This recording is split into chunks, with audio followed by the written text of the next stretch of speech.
Hoy María y Verónica, dos mujeres muy valientes. María intentó durante años y años desesperadamente ser mamá. Sufrió tratamientos dolorosísimos y sin embargo encontró a su hijo en el lugar menos pensado. Y Verónica nació con una enfermedad degenerativa, pero desafió a la ciencia para ser mamá. El escritor Arturo Pérez Reverte dice que somos las mujeres las más fuertes a la hora de atravesar la adversidad. En situaciones extremas, cuando viene el dolor, cuando viene la incertidumbre, cuando vienen los momentos terribles de la humanidad, la mujer tiene siempre mucho más coraje. El hombre tiene la fuerza inmediata, pero la mujer tiene la resistencia, ese coraje de resistencia. Entonces, una lección fue que en momentos de drama son las mujeres las fuertes. Aparentemente son los hombres, pero no, son las mujeres las que mejor aguantan el dolor, la incertidumbre, el desastre, la dureza, la realidad de la vida. Son las mujeres, quizás porque las mujeres están más cerca que el hombre de la realidad real de la vida.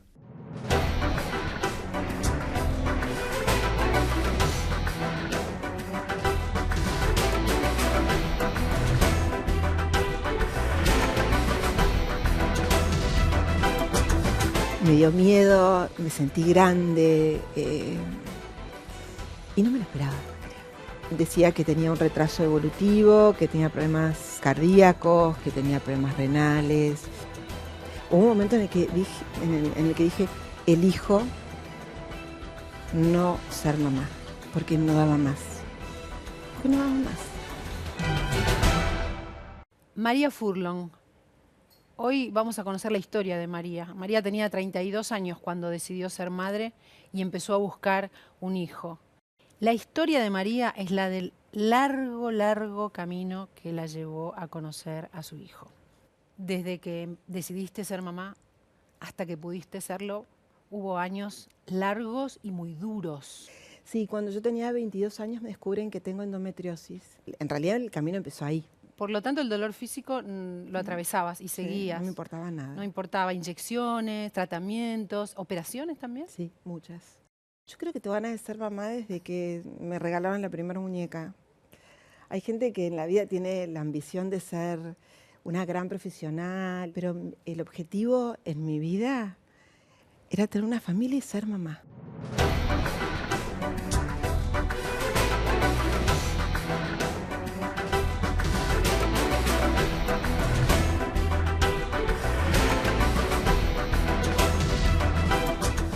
Mi esperanza de vida era de un año más. Vivir significa tomar riesgos. Las personas con discapacidad somos considerados seres asexuados.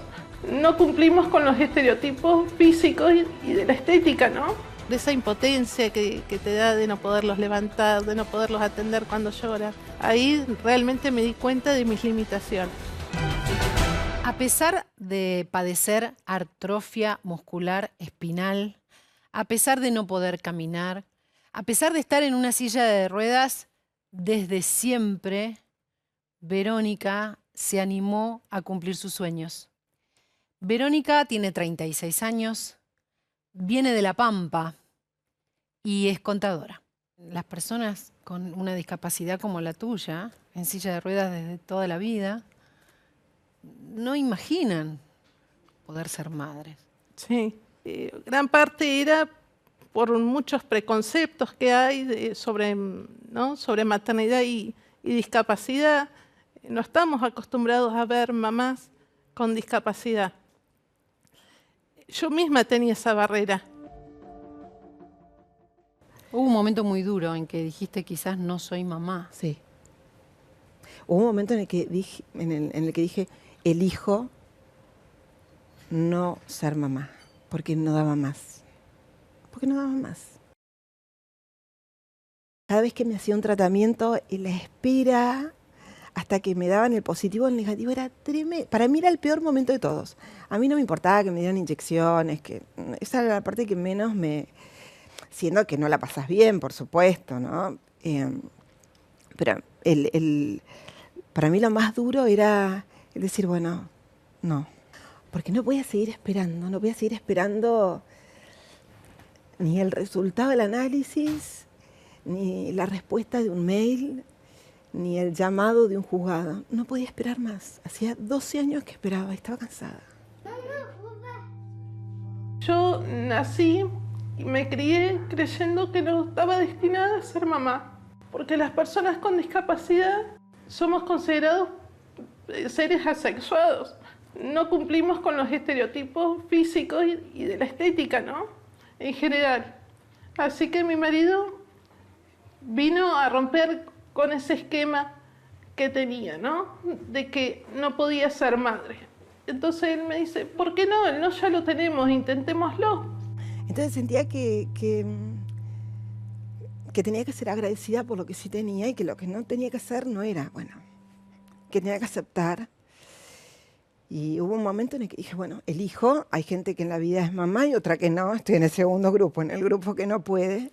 Porque adoptar se hacía complicado en la Argentina. Muy difícil. Yo cuando decidí dar vuelta a la página, el principal problema que tuve fue que Alejandro no estaba para nada de acuerdo. Para nada de acuerdo. Él me dijo, bueno, vos habrás decidido eso, pero yo quiero tener un hijo con vos. Alejandro es tu marido. Sí. Sí. Sí. Creo que todo ese tiempo, creo que todo ese tiempo hubiese sido imposible transitar si no hubiese sido con un compañero de esa calidad. Sí. Verónica, ¿vos te acordás cuándo fue la primera vez que te diste cuenta que tenías un deseo enorme de ser mamá? Sí, antes de casarnos, mientras estábamos de novio, bueno, surgió la duda como un proyecto, bueno, como todo proyecto, ¿no? Cuando tenés a alguien al lado y mirás al futuro, aparecen los hijos, ¿no? En mente. Antes no, antes de Marcelo no. No.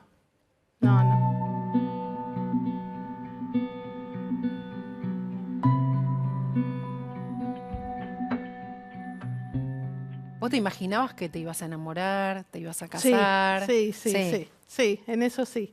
Sí, siempre lo imaginaba. Eso sí iba a pasar, pero Sabía ¿mamá que iba lo a pasar. sabías o lo descartabas? Y lo descartaba directamente, sí, por el tema, ya te digo, de la transmisión y por la parte física. Yo pensaba que con el hecho de estar sentada no podía llevar adelante un embarazo.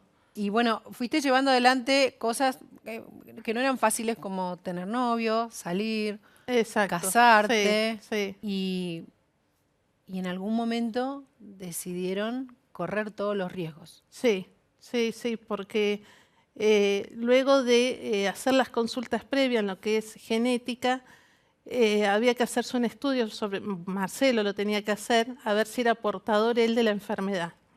Porque podemos ser portadores, bueno, yo en mi caso soy enferma, pero hay quienes pueden ser portadores y no lo saben. En ese momento no se hacía el estudio en el país sobre portabilidad. Así que había que mandar la sangre a Barcelona, analizar, bueno, entre costos. No era muy práctico para nosotros y dijimos, bueno, fue una decisión arriesgada. Dijimos, vamos a apelar a que no salgan con la enfermedad los chicos.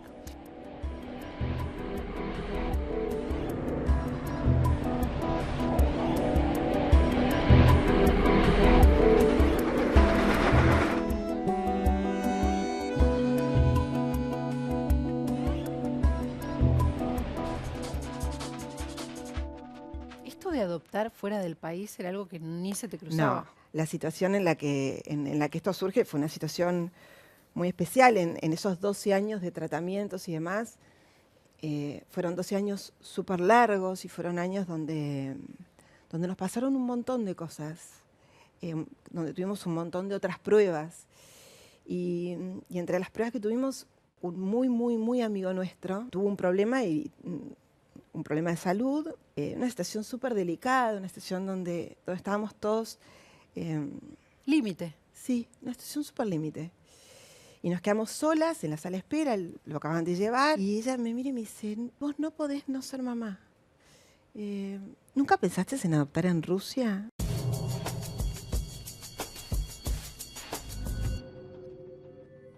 En medio de toda esta situación, muy límite, su marido internado, un día viene con una servilleta y me dice, llama a esta persona que te va a dar el contacto para que vos puedas empezar tu trámite. Y bueno, hice así, llamé y le escribí a un señor que se llamaba Andrei, que era un facilitador. El facilitador es la persona que te hace nexo con el hogar. Y nos dijeron que que próximamente se iban a poner en contacto con nosotros para pedirnos la carpeta. Y bueno, habrán pasado 3 meses y ahí nos pidieron la carpeta. Cuando nos pidieron la carpeta, según lo que a nosotros nos habían dicho, a las personas que ya habían hecho este trámite previamente, tardaba entre 1 año y 1 año y medio hasta que te asignaban a tu hijo. Hasta que un día paró en un semáforo largo, había mucho tráfico, empecé a mirar mails y vi uno que decía novedades de Rusia. Y en realidad me paré para borrarlo porque nunca lo asocié con la adopción. Y ahí decía, queridos María de Alejandro, nos contactamos con ustedes y se me paró el corazón porque me di cuenta que en realidad era un mail de Rusia por el tema de la adopción. ¿Te anunciaron algo? Que nos habían asignado un niñito, nos estaban preguntando. Sí. Estaba así. Chiquitito. Tenía 2 años y pico. En esa foto debería tener 2 años y 2 años y 3 meses. Así estaba. Así estaba. Claro, estaba muy triste, ¿no? Se Muy lo veía triste. triste. Es una de las características de Se la lo chica. veía así como apagadito. Sí, tenía los ojos así. Que yo Para pensé que- abajo. sí. Eso fue muy impresionante. Pero aparte, si vos ves fotos de cuando lo buscamos, del año, de los 2 años, es como si la carita se le fuera prendiendo, ¿viste? Es muy impresionante, muy impresionante. Sí. Y ahí ya te avisaron que este bebé se llamaba Nikita. En ese mail, sí, nos dijeron que nos habían asignado un chiquito, que si nosotros seguíamos interesados, como había pasado tanto tiempo, si seguíamos interesados. Alejandro llega y le digo, mira el mail que nos llegó. Y yo tuve sensaciones súper encontradas. Yo estaba como, me dio miedo, me sentí grande y no me lo esperaba, creo.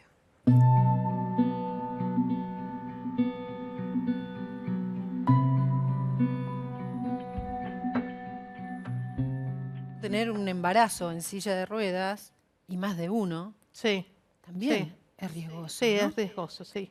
En la vida, vivir significa tomar riesgos y bueno, igualmente cada paso siempre fue muy estudiado. Yo soy muy, muy planificadora, muy de pensar cada paso y en el país no había antecedentes de embarazos con esta enfermedad. Por lo tanto, me guié con un caso de una chica española. Así que en base a eso, armé lo que yo digo el equipo interdisciplinario de médicos, es decir, desde el ginecólogo, neumonólogo, traumatólogo, hasta hablé con el anestesista. Lo esperé en la puerta de la clínica y le comenté la enfermedad también para no dejar nada librado al azar.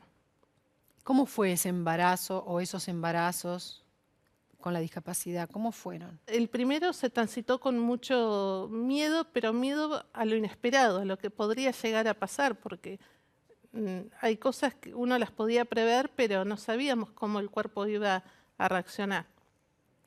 La verdad que unos embarazos hermosos tuve, más allá de todos los miedos, del problema de la hipertensión. Me asentaban bien los embarazos, por decirlo de alguna forma. Pero bueno, en el primero, al no poder ver qué iba a pasar, teníamos bastante miedo. Pero por suerte todo transcurría con normalidad hasta que, bueno, por culpa de la hipertensión perdimos al primer bebé.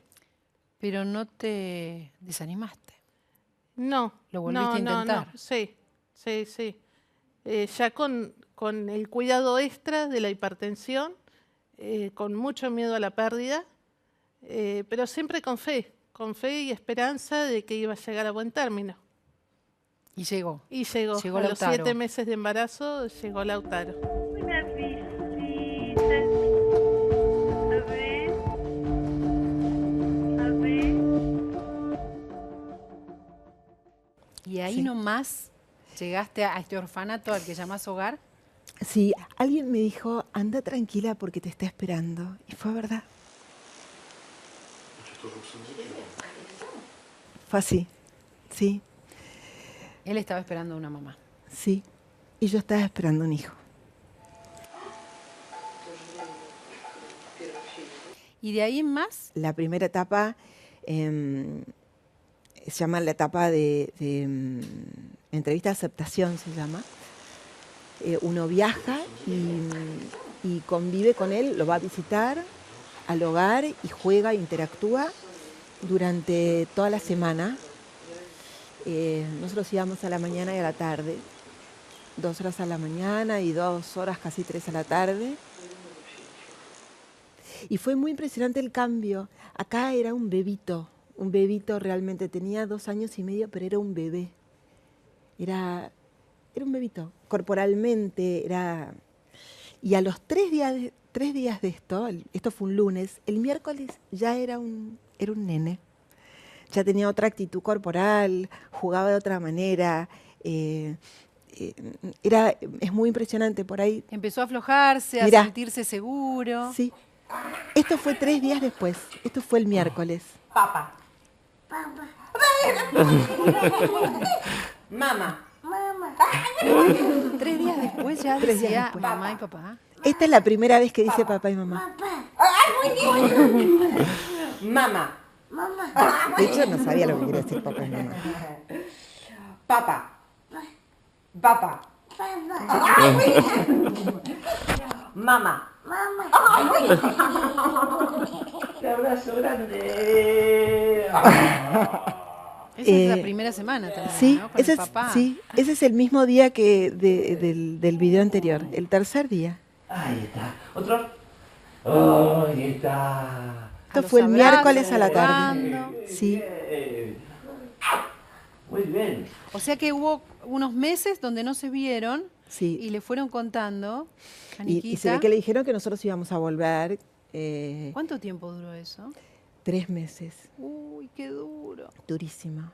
Porque además nosotros teníamos la esperanza, nosotros volvimos a fin de noviembre y teníamos la esperanza de que el trámite entrara antes de las fiestas. Entonces, por ahí creíamos que por ahí para Navidad podía llegar a estar con nosotros. Entonces, toda la familia que estaba revolucionadísima, sobrinos, primas, una familia, la verdad, tenemos una familia súper divinas. Yo lo conocí a Alejandro y él lo tenía Facu, que tenía 8 años, y la situación enseguida fluyó muy fácil. Entonces, casi que Nikita estaba ya en circuito para las fiestas. Y bueno, mandamos todo rapidísimo antes del 1 de diciembre, como estaba pautado, porque volvés de Rusia y te dejas una carpeta enorme. Nosotros tratamos de adelantar todo lo que pudimos mandar la carpeta en la primera semana de diciembre, entonces estábamos casi convencidos que el 15 nos iban a llamar y que nosotros el 24 íbamos a estar llegando con Nikita a Buenos Aires.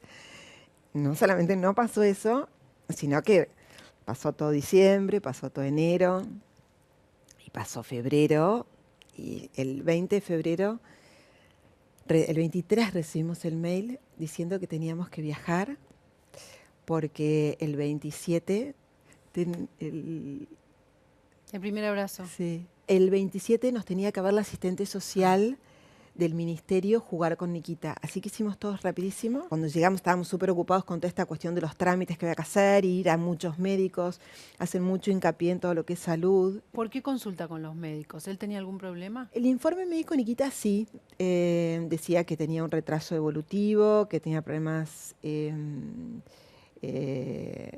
cardíacos, que tenía problemas renales. ¿Todo eso? Sí, unas cuantas cuestiones más. ¿No te asustó? Un montón. Sí, un montón. Me asustó un montón. A mí me habían dicho que muchas veces los informes eran como un tanto exagerados o que por ahí respondían al cuadro del chiquito cuando había ingresado al hogar. O en el caso de Nikita yo creo que tuvo bastante que ver con por ahí que él había sido prematuro y que muchas de estas cuestiones que estaban detalladas tienen bastante que ver con los chicos prematuros. Sí. ¿No te detuvo igual el miedo? El miedo a que tuviera problemas físicos severos, ¿no? Sí, no, pero el miedo lo tuve, sí. El de saber si uno va a estar a la altura de las circunstancias.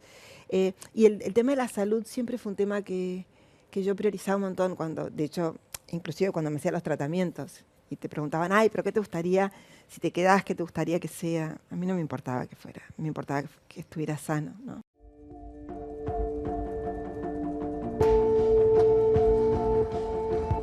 quiero mucho, mamá.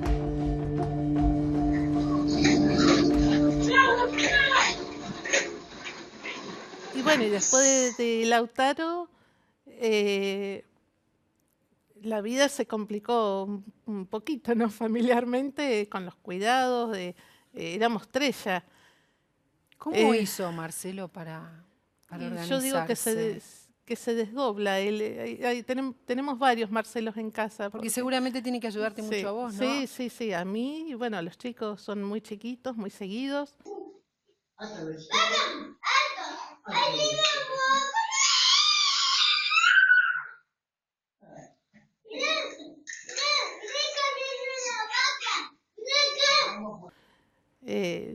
¿A qué te ayuda Marcelo en la vida diaria? En todo, desde a la noche darme vuelta para dormir, desde vestirme, desde ducharme, llevarme al baño, todo, llevarme a trabajar.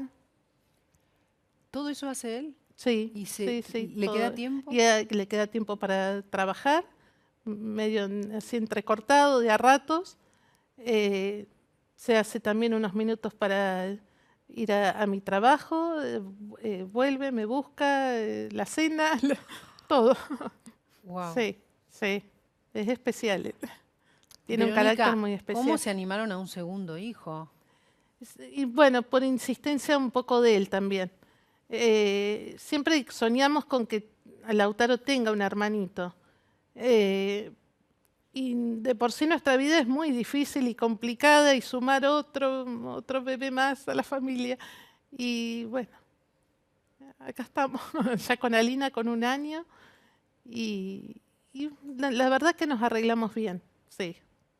Como podemos, vamos, tenemos, bueno, mis padres nos ayudan, tenemos gente en casa también que nos ayuda, pero somos bastante autosuficientes.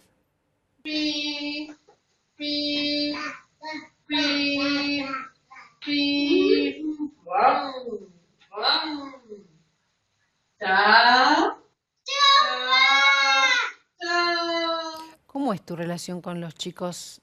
Al principio veíamos que, bueno, no podés alzarlos, por ejemplo. Sí. Estás limitada y que te comunicas mucho a través de la voz. Exacto, sí. Chiquita y bonita y que Dios me dio. Son más difíciles de atravesar las etapas donde son muy bebitos. Por esa impotencia que te da de no poderlos levantar, de no poderlos atender cuando lloran. Eso fue lo que me hizo enfrentar más con mi discapacidad. Ahí realmente me di cuenta de mis limitaciones.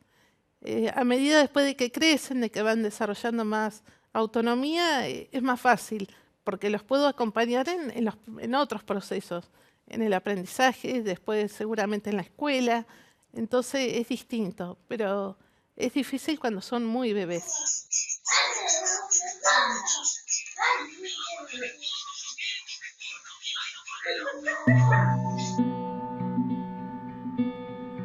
Por acá. ¿Más? Volvimos a viajar, nos volvimos a encontrar. Para nuestra enorme sorpresa, nos estaba esperando de nuevo. Por ahí con más angustia me abrazó y lloraba desconsoladamente. Y yo ese día supe que no me iba a volver, porque teóricamente nosotros teníamos el juicio el 1 de marzo y nos teníamos que volver a Argentina otra vez.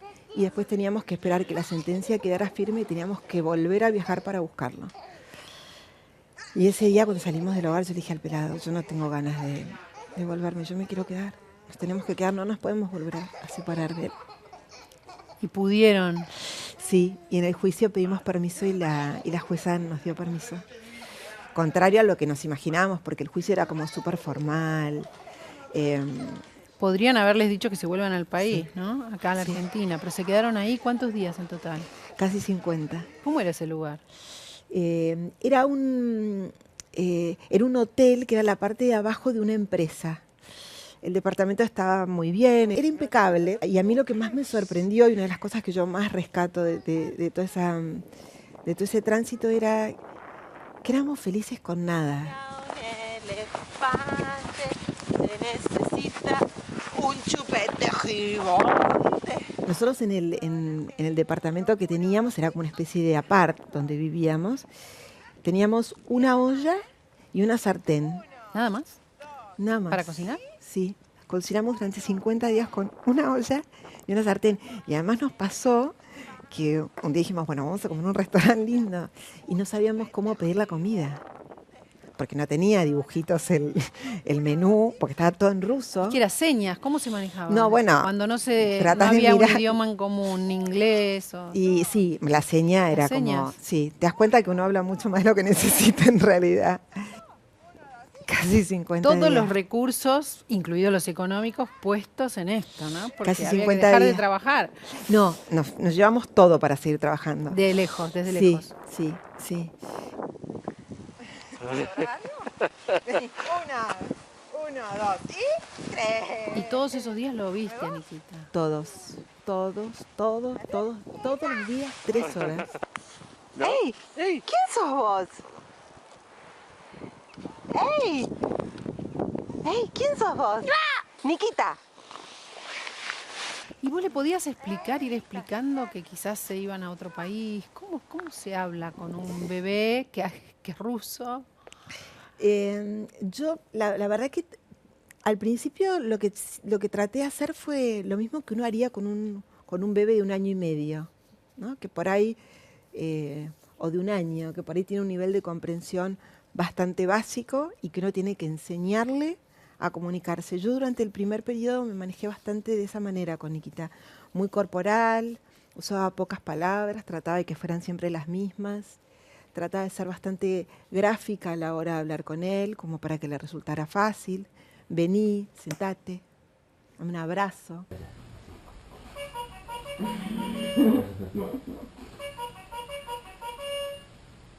Y nosotros le habíamos comprado unos juguetes y a mí me llamó mucho la atención porque él estaba sentadito conmigo y cuando Ale abrió la bolsa, él enseguida se levantó y quiso colaborar para empezar a armarlos. Y yo dije, realmente, no sé, hay algo que no tiene que ver con la lógica, que tiene que ver Con el afecto. con el amor, sí, que hace que todo reviva. Sí, y que Y lo que inexplicable se vuelva explicable. Él evolucionó con mucha velocidad. Con muchísima, sí, con muchísima velocidad. Un día no se quiso quedar en el hogar. El día antes de que se viniera con nosotros. ¿Y cómo se los manifestó? ¿Se iba Porque- corriendo, lloraba? Porque lo fuimos a llevar a la salita donde él vivía y se abrazó y me dijo, niet, mamá, niet. Y ahí el pelado lo abrazó y le dijo, hoy es el último día que te quedas acá. Mañana nos vamos y no volvemos nunca más. ¿Y entendió? Y yo creo que entendió, sí. ¿Sí? Yo creo que entendió. Y mueve las orejas llamando a su mamita.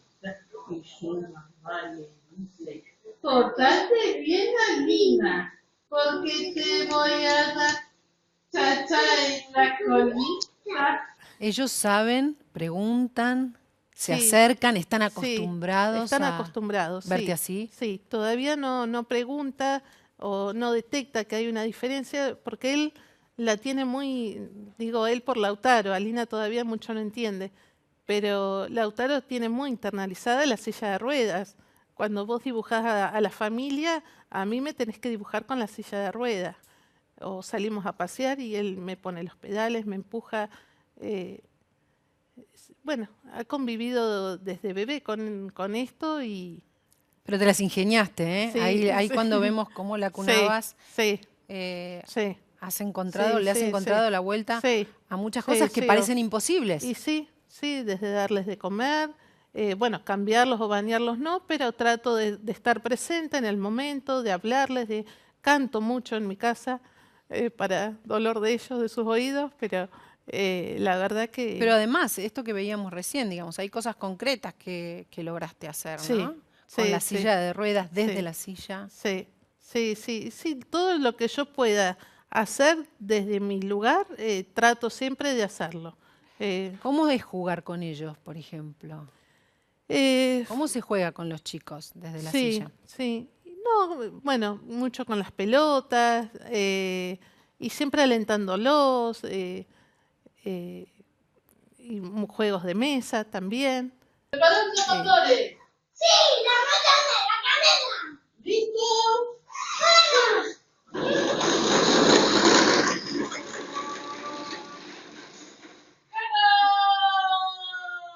Bueno, con Ahí está Alina, ¿ves? Ahí monigoteando, como mirá. verás le canto y hago muchos gestos con las manos. Y, sí. ¿Te fuiste acostumbrando a lo que fuiste logrando o hay veces que te golpeas y decís, no puedo creer? Desde este lugar y desde Sí. estas limitaciones llegué Sí, a, y ahora a me doy tanto. cuenta, sí, ahora me doy cuenta. Este año ha sido, la verdad, muy movilizador, porque me he dado cuenta de todo lo que he logrado, de lo que podés llegar a inspirar a la gente.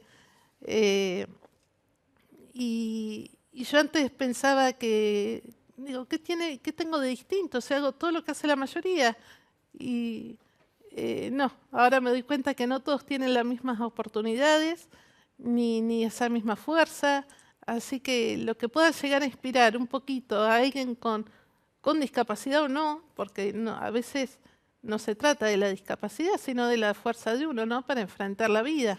Una vida muy difícil que vamos a intentar pasar rápidamente a través de fotos para que se vea cómo de chiquitita tuviste que sufrir por esta Sí, enfermedad. sí, No sí. fue fácil, ¿no? No. Tratamientos. Sí, exacto. No fue fácil a partir del diagnóstico, porque mi esperanza de vida era de 1 año más, le dijeron a mis padres. Y ahí empezaron ellos con una fortaleza también enorme. Porque si la enfermedad avanzaba, dejabas de respirar. Sí, perdés fuerza muscular en todo el cuerpo y hasta después se te dificulta tragar y respirar también.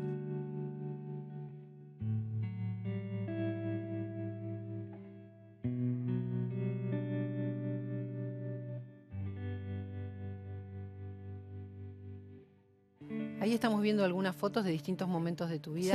Sí, eso es un aparato que se adapta, en mi casa está adaptado para pasarme de la cama a la silla. Y así nos fuimos adaptando con mis padres a las distintas circunstancias que nos tocaban vivir a medida que iba creciendo. ¿Vos recordás tu primera infancia cuando eras chiquita? Sí. Bueno, recuerdo de los primeros recuerdos que tengo son siempre muy felices. Yo la verdad que tuve una muy buena infancia, muy buena adolescencia. También recuerdo, bueno, como verás, todas las etapas de rehabilitación, de aparatología, de estudios médicos, hasta lograr un diagnóstico certero. En aquella época no existían los estudios que hay ahora tan precisos de lo que era la enfermedad. Pero bueno, por suerte me tocaron unos padres muy precursores, muy fuertes, digamos, a la hora de enfrentar la enfermedad y que supieron no quedarse y buscar todas las alternativas que había en ese momento como para paliarla y tener la mejor calidad de vida posible.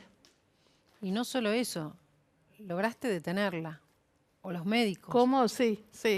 O la fuerza interior, sí, o todo no se junto, sabe, sí. o la suerte. O la suerte, sí, hay algo mágico, pero bueno. ¡Ay, muy bien!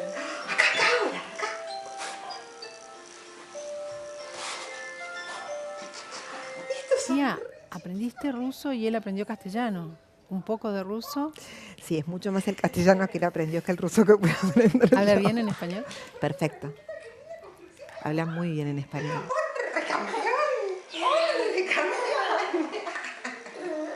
La familia hizo un trabajo impresionante también, ¿eh? Impresionante. Todos se filmaban todos los días y me mandaban los videos. Entonces, en esas 3 horas que eran larguísimas, les mostraba los videos de las abuelas, de los primos. Los primos les mostraban los juguetes con los que lo estaban esperando, las tías. Entonces, si bien él estuvo con nosotros allá, la verdad que la tecnología jugó un rol importante. O sea, que cuando él vino ya tenía las caras. Todas. Todas. Nikita, ¿quién está ahí? ¿Quién está ahí? Nikita. Lo que pasó con Facundo es muy impresionante. Muy impresionante. Bajamos en Ezeiza después de un viaje de 30 horas, con escalas y yo qué sé. En Ezeiza estaban Facundo y mi mamá. Y cuando lo vi a Facundo, le tiró los brazos como si nos hubiésemos ido de viaje y hubiésemos vuelto. Porque Muy- ya lo había visto en fotos, en Sí, videos. pero igual, fue como una cosa de un amor mutuo muy natural y muy genuino.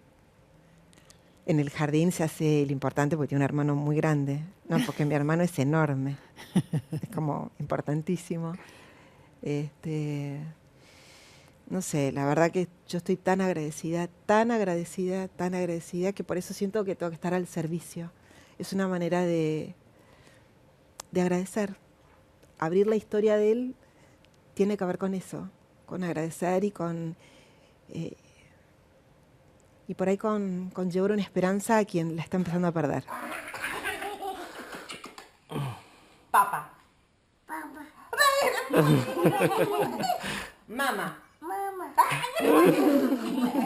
Hace poco me preguntó en la panza de quién había crecido. Y yo le dije que había crecido en la panza de una señora que había elegido darle la vida y a la que le crecían los bebés en la panza. Y que esa señora lo había cuidado durante los 9 meses que él había estado en su panza y que lo había llevado a este hogar donde había crecido con sus amigos, esperándonos a nosotros.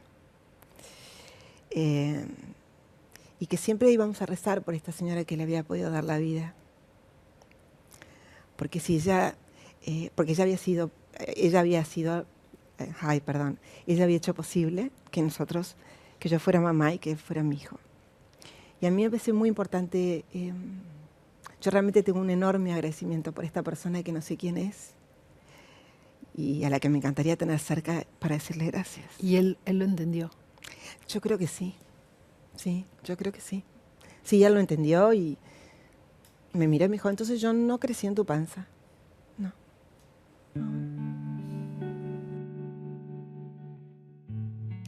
¿Vos sentís que tenés una fuerza especial? Sí, sí, sí.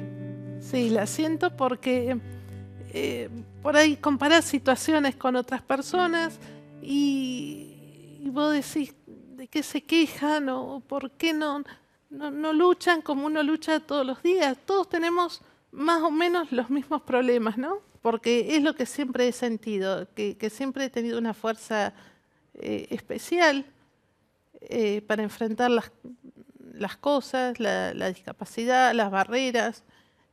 A veces no se trata solamente de hacer rampas, ¿no? De hacer, o en mi caso, ¿no? De hacer una rampa, de instalar un ascensor para ingresar a un lugar, sino también sentirte parte del lugar. Y eso es lo que me ha pasado. Yo toda la vida me he integrado con facilidad en todos los ámbitos donde he participado y eso es un poco de la gente también, de buena predisposición y es un poco también mío, ¿no?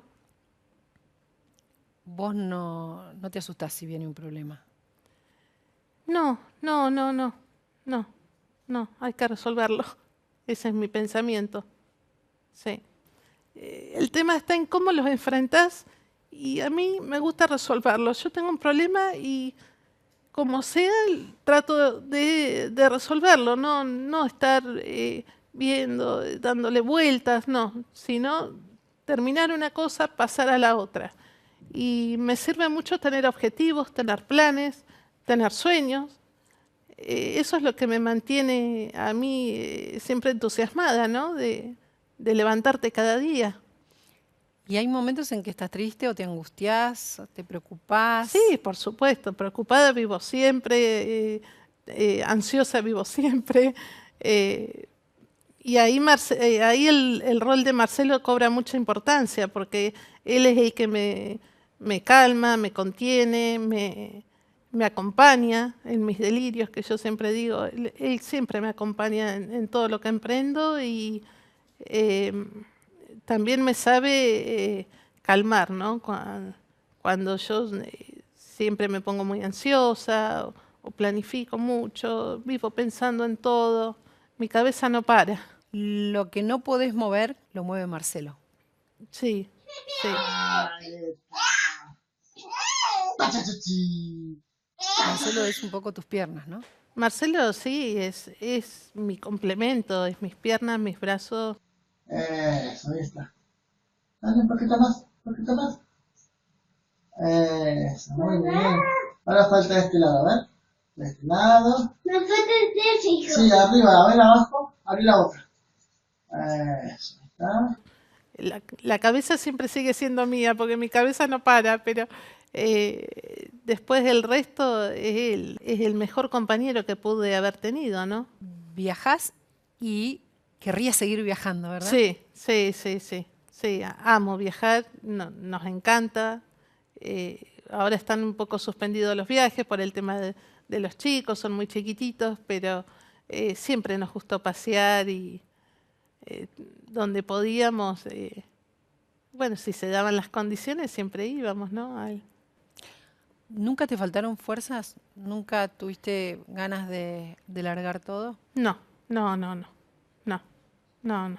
No, y si las tenía, porque es lógico, ¿no? Tenerlas. Son de momentos. Y hoy más con los chicos y el trabajo y la casa, obviamente me siento agotada, pero son instantes. Y después es imposible no salir adelante. Sí. Y más hoy en día tengo dos motivos más que válidos, ¿no? Para luchar cada día. ¿Vamos a correr carrera? ¿Para que me ponga? Sí, una carrera es fácil. A la una, a las dos. ¿Listo? ¡Fuera!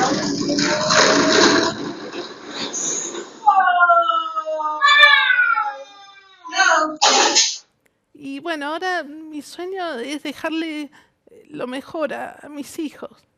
Trabajar lo más que pueda para brindarles la mejor educación que pueda también. Yo creo que es el mejor regalo que les puedo dejar. Una educación. Les dejás también una enseñanza, Mm. que no hay que tener prejuicios Sí, con distintos problemas que trae la exacto. vida, ¿no? Sí, sí. Como por sí. ejemplo, que decías que la discapacidad está visto o asociado con la asexualidad, ¿no? Sí, sí, Y sí. no es sí. así. Exacto, exacto. Yo en el día a día y hasta, por ejemplo, en mi trabajo voy demostrando, ¿no? Y voy rompiendo con prejuicios, por ejemplo, con la maternidad también, porque la gente no está acostumbrada a ver mamás con discapacidad. En mi trabajo también, por ahí me toca atender a la gente y les sorprende, ¿no? Y bueno, es parte de lo que voy generando. La integración. Exacto. Así lo hice en la escuela, bueno, desde el primario, el secundario, en la universidad, siempre me fui integrando sin problema. ¿Y la mirada de los demás no te importó? ¿Cómo hiciste para Sí, como para hacía pasar por encima de esa sí, mirada para que no me afecte, prejuiciosa? sí, sí.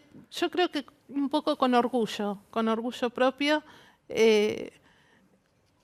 Soy lo que soy gracias a mi discapacidad. Mi discapacidad me formó, me hizo quien soy ahora, me acompaña, la acepto, es parte de mi vida y al aceptarla creo que eso es lo que, esa es la diferencia, ¿no? Con el resto.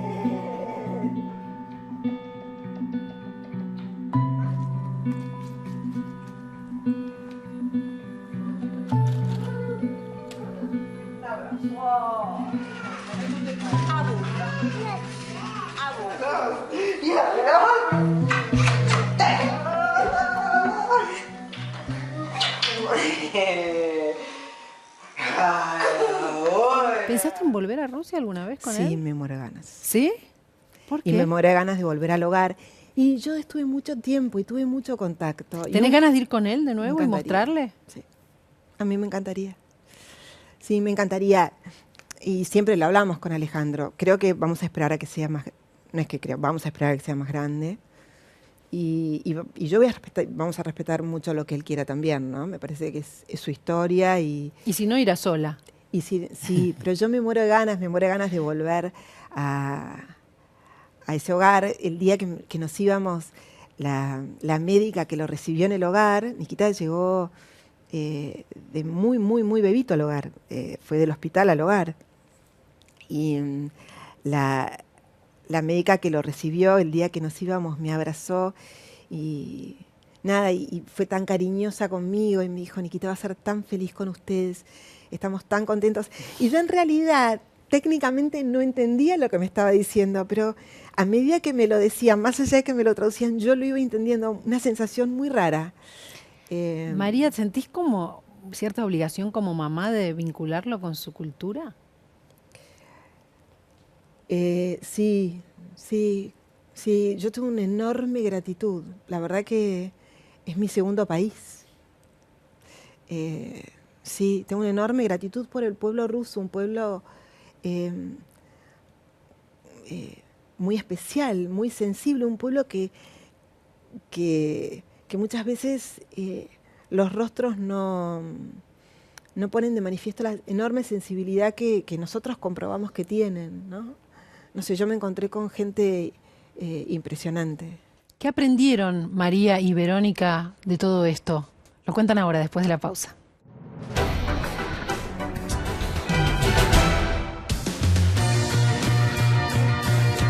Qué bueno tenerte.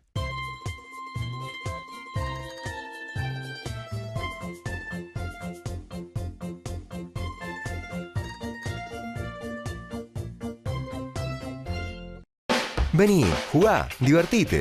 Aquí todos los días son especiales. En los casinos de la provincia de Córdoba, la diversión está asegurada.